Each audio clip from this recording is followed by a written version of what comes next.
Hey guys, Santa here, and I brought some Pokemon.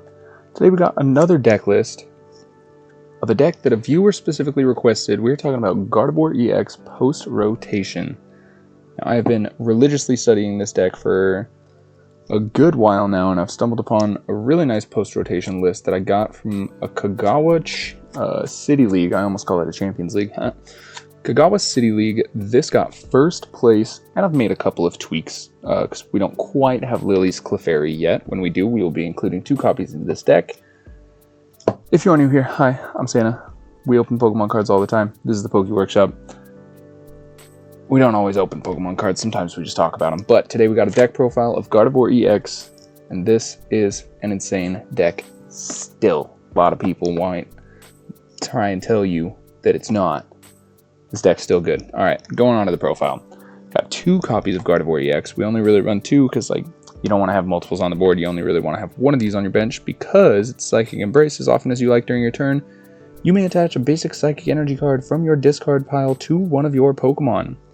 If you do so, put 2 damage counters on it. You cannot do this if the Pokemon would be knocked out, etc., etc. Basically, the entire idea of the deck is to throw a bunch of energy into the discard, then reapply it with Gardevoir and do some fat damage with it. So, we run 2 copies of Gardevoir. This is why a lot of people are saying the deck is dead. We run 2 copies of Kirlia without Refinement. We don't have Refinement Kirlia anymore, so the deck lost one of its main consistency engines. It lost its built-in draw engine, but we are still playing it because it's still good. So we play 2 copies of Kirlia, and we're playing 3 copies of Ralts. We also have to play this one, but it's okay. It's got 70 HP, keeps it a little bit more safe from Dragapants, which is basically the boss of the format. So if you're trying to take down a raid boss, you can't go in empty-handed, which is to say we are playing 2 copies of Budew to item lock our opponent with Itchy Pollen during your opponent's next turn. They can't play any item cards from their hand. Very, very good. Costs 0 energy to do so, and it has a free retreat. You see that? See how its retreat cost says nothing? That's because it has a free retreat. Now, one of the main reasons why I picked up this list specifically, it runs 2 Screamtail and 1 Drifloon. Hot take, I think Screamtail is better than Drifloon running into the next format. Drifloon's Balloon Blast does 30 damage for each damage counter on the Pokemon, which is great. I mean, super great. If you slap Bravery Charm on this thing, you can smack your opponent for 300 super easily. Screamtail does 20 damage for each damage counter on the Pokemon, but let me tell you what, it does 20 damage to one of your opponent's Pokemon, so this thing's a bench sniper, and without Manaphy in the format, I think Screamtail becomes a whole lot better, so I like the idea of running 2. Speaking of cards we run 2 copies of, run 2 Munkidori.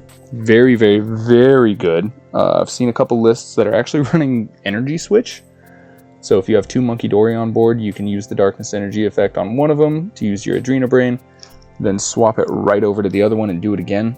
Massive amounts of damage. Absolutely insanity. To round out the Pokemon, we are playing 1 copy of Mew EX. The restart ability is super strong in this deck, but because we have Gardevoir for energy acceleration, you can also genome hacking pretty easily to steal your opponent's attacks and use them as your own, which is really strong. There is no Fezandipity EX in this list because the first place deck from Kagawa did not run a Fezandipity either. Space is pretty tight in the deck. You could include a Fez. We'll get more to that later based off of what cards you could pull out.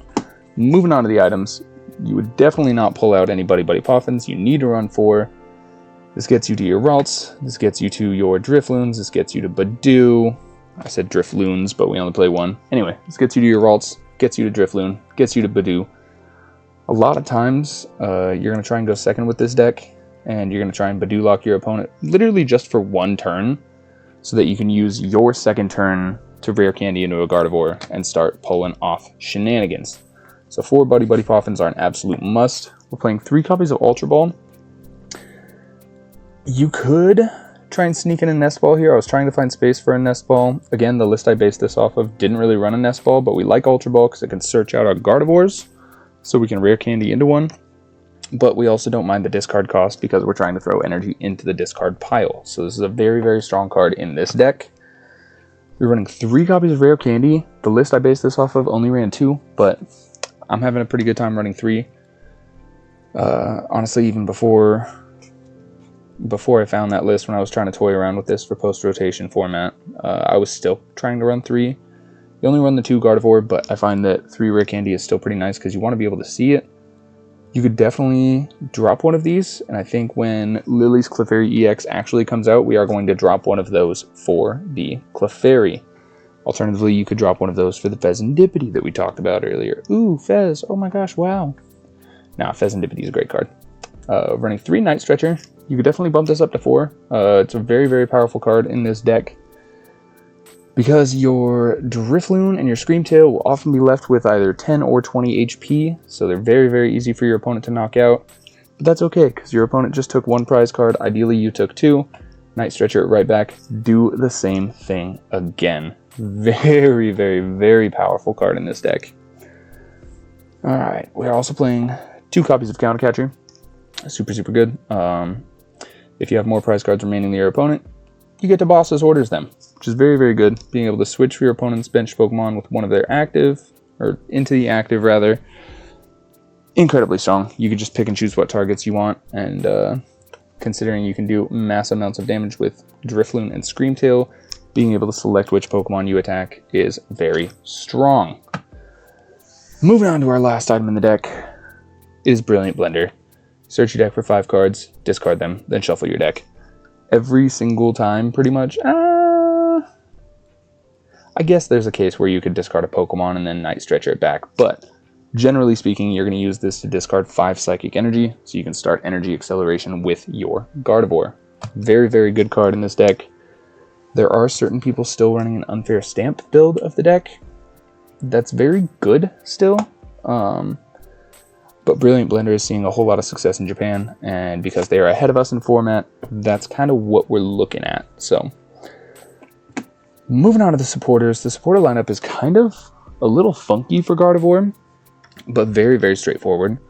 Playing 4 copies of Research, discard your hand, draw 7 cards. Basically, the idea is you play anything from your hand that you can use, and then you Professor's Research to throw energy in the discard. Super simple. Once again, we are trying as hard as we can to throw energy cards into the discard to reapply them. Plus, nobody ever complained about drawing 7 cards. Absolutely nuts.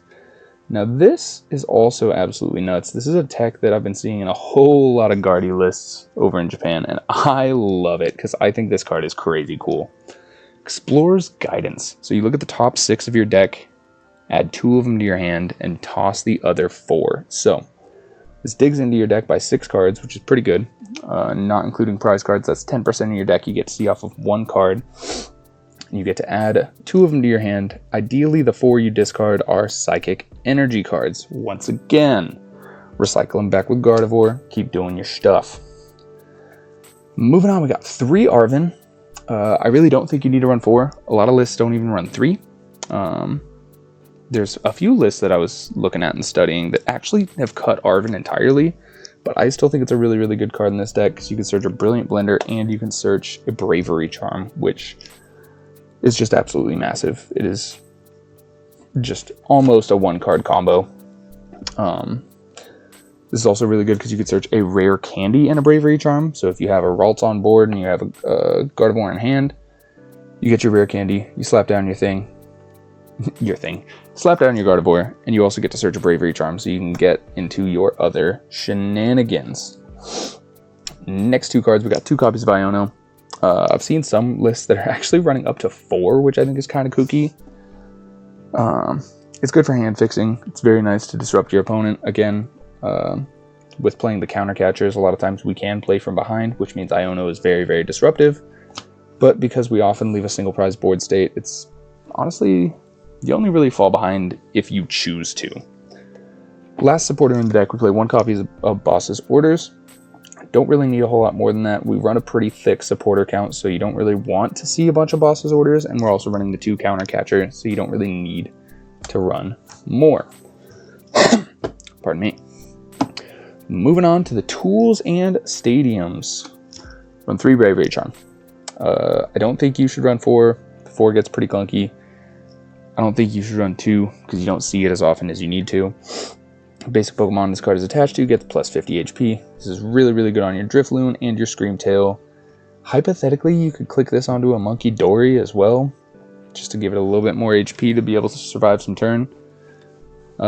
This could also go on a Budew to be very, very obnoxious towards your opponent. But I like Bravery Charm. I like 3 copies. I think it's great. Also playing 2 copies of Artisan for our stadium. You gotta play Artisan in this deck. Once during your turn, you search your deck for a basic Pokemon without a rule box, slap it to your bench. Pardon me, I'm so sorry. This is an absolutely crazy card. You can't really play Gardevoir without Artisan, in my opinion. Losing Refinement Kirlia sucked, but if we lost Artisan, we'd be in a much worse shape. That is it for the main components of the deck. For the energy count, we're playing 7 Psychic and 2 Dark. I find this to be a whole lot of energy, but you kind of need a whole lot of energy. Again, with the Brilliant Blender, you toss 5 of them straight to discard. Oh, also I miscounted. We're actually playing 8 Psychic. Playing 8 Psychic and 2 Dark. So pretty thick energy count. I like playing 2 Dark energies so that you can get them onto both of your Munkidoris if you need to. Also, if you prize one of your Darkness energies, you can still make your plays happen. That is it for the Gardevoir EX deck profile. I hope you guys enjoyed it. Once again, I've been doing a whole lot of studying on this deck. This is one of the most consistent builds that I've found. And this is probably my favorite way to run it right now. Again, it does suck to have lost Refinement Kirlia, but is what it is, man. Rotation happens to the best of them. If you liked the video or liked the deck profile, or if you're excited for rotation, drop a like, drop a sub. We're going to be talking about it. So that's all I got for you guys today. I've been Santa. You guys have been awesome. My throat is dying. I will see you tomorrow.